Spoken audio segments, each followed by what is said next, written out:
Bismillah ar-Rahman ar-Rahim. We're on page 40, right? 30, sorry. And we're still talking about propositions and qadaya and the divisions of qadaya, propositions. Okay?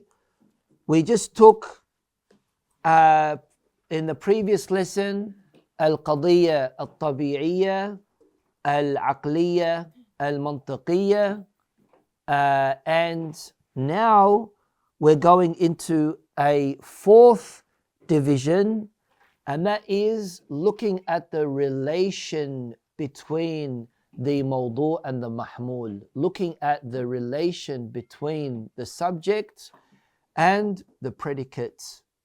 Okay? When you're looking at the relation, here I use the word the judgmental relation, because you are trying to see what the nisbah is between the two, but in what hukum, in what law, what ruling, what judgment are you going to be passing in relating the subject to the predicate to the subject. Okay, here it is looking at it in its reality, in its waqi', in its reality. And that is, in logic, that is called your thubut. Your thubut, because we have thubut and we have ithbat. Thubutan means in the reality of the matter. Ithbatan means in proving that matter. So in the reality of the matter, what is this relation that exists between the two sides of the proposition? Sit down.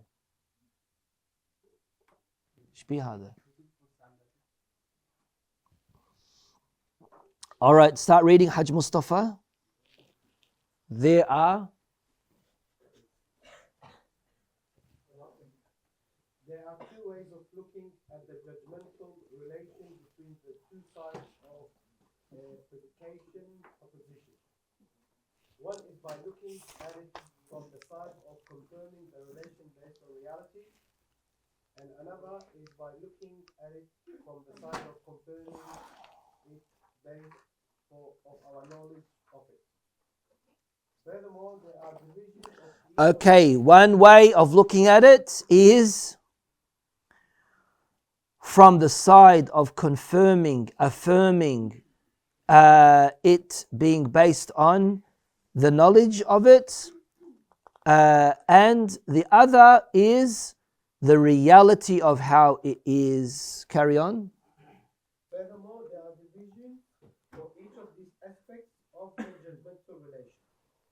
Number one, considering the relation based on reality, affirmation, thubutan, and this is called the material of the proposition, and has three... Right next to it, maddatul qadiyya.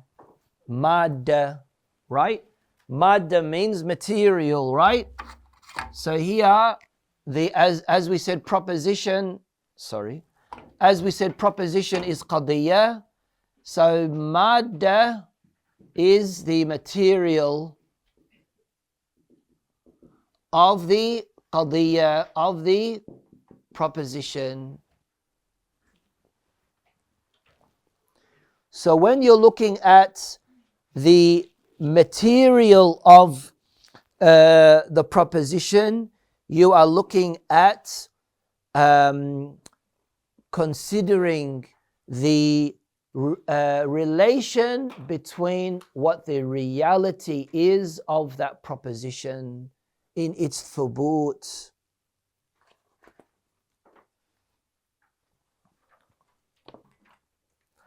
So what we're trying to say here is that one way of you looking at the two sides of a qadiyya, right? And when we said predication proposition, what do we mean by predication proposition? We mean the qadiyya hamliya, al-qadiyya al-hamliya, which is different to al-qadiyya al-shartiyya. Al-qadiyya al-hamliya is you are adding a predicate to a subject. That's what a qadiyya hamliya is. And when you are doing so, once time you look at it as far as confirming its relation in the reality of how it is, and another way, another time, you are looking at it as far as confirming the knowledge that you have of it. Yani not the reality of what it is, but what you know of it. Not the reality of what it is, but what you know of it, which could be the reality, could not be the reality of what it is. Right?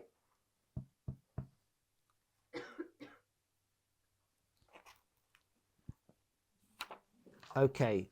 Now, in one angle or one aspect of considering the relation based on reality, this has three different types, three different parts.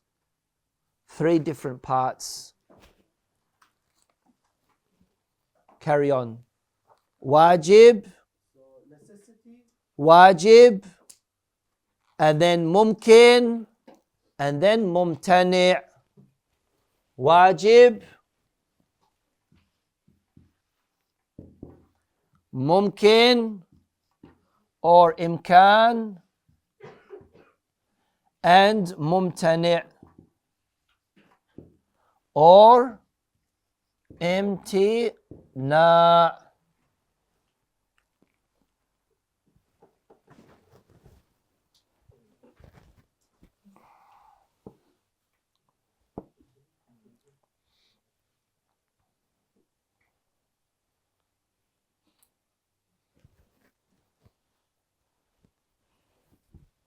Wajib, necessity.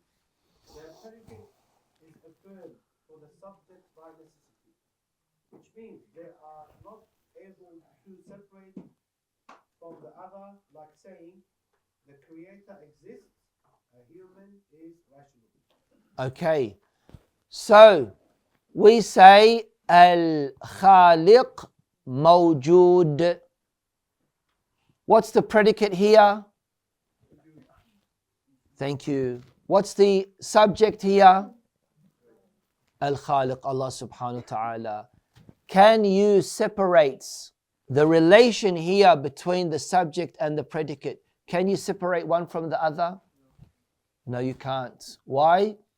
Because by wujub, by necessity, there is that relation between al-Khaliq wal wujud. What about al-insan natiq?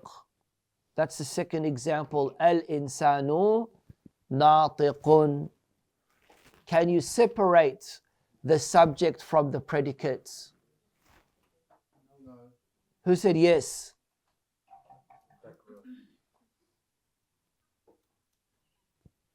Can you separate? Can you have an insan that isn't natiq? No, you can't.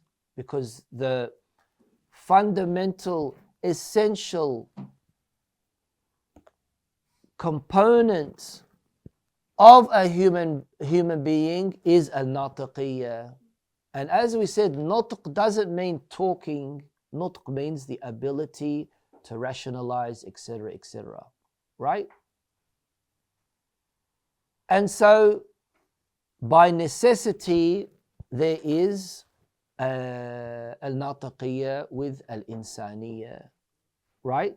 So here we're looking at the relation, the nisbah, the relation between the predicate and the subject. In these examples, it is a wajib relation. Next. Contingent. What's another word for contingent?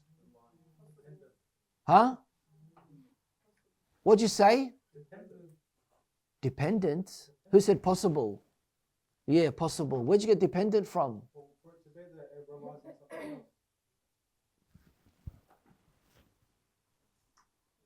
Carry on. Contingent, yani yani possible. Contingent, yani possible, which in Arabic we say mumkin. Right? Carry on.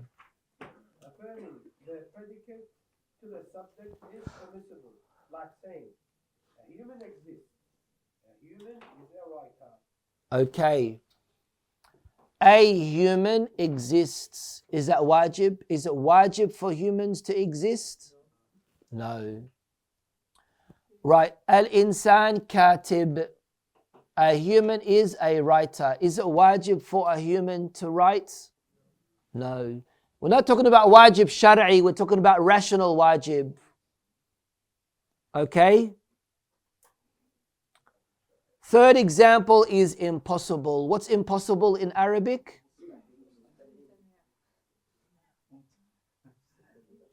Mumtani'. Thank you. Mumtani'.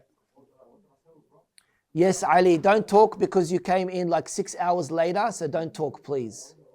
You were wrong. Mustahil. We don't say mustahil. Carry on. Impossible. The predicate is impossible to affirm to the subject. Instead, must be negated from it.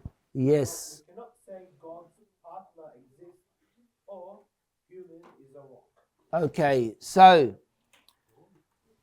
let's use these examples. If you want to write it down in Arabic, write it down in Arabic. Sharikul Bari, yani Sharikullah, mawjood. Right? Is that possible? No. Is it necessary? No. Is it impossible? Yes. Sharik al-Bari subhanahu wa ta'ala mawjood. The subject is shunu. What's the subject? Sharikul Bari. What's the predicate? Mawjood. The relation here, is it a wajib relation or a mumkin relation or a mumtani' relation? Mumtani'. Al-insanu hajar. Mumtani'. What's hajar mean? Yusuf.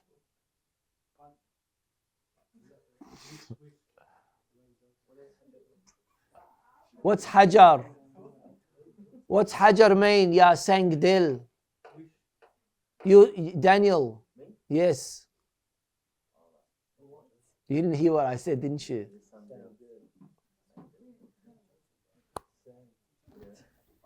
Sang. You know what Sangdil means? That was very cruel for me to say, but Sangdil means heart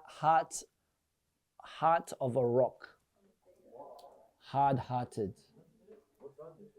Sangdil. Farsi. Carry on. Okay, so why did we give this example, al-insanu hajar? Because of obviously it's not going to be the case. How could insan?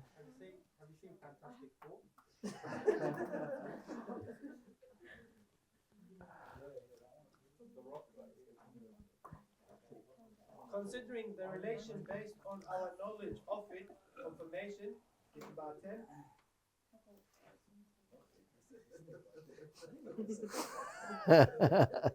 Hey Nisar, where'd you get that from?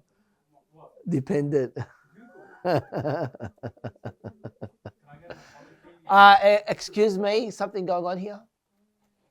You're talking about contingent or necessary? All right, sorry, Hajj Mustafa. Considering the relation based on our knowledge of it, confirmation is about 10. In other words, what we know about the type of the predication relation.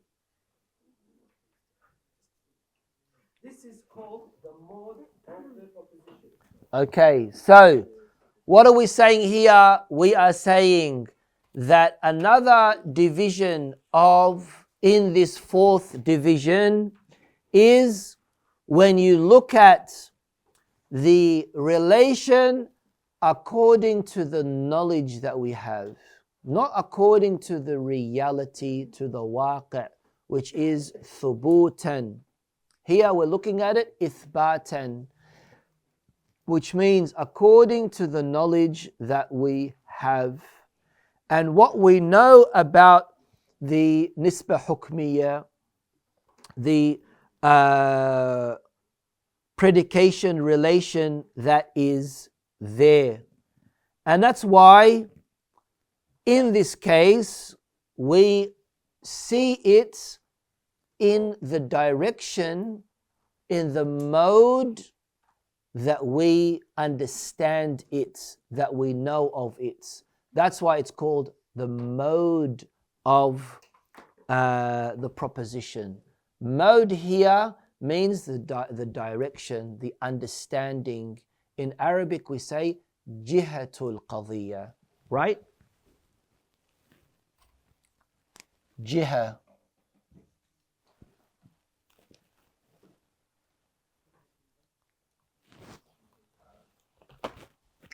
Jiha. Jihatul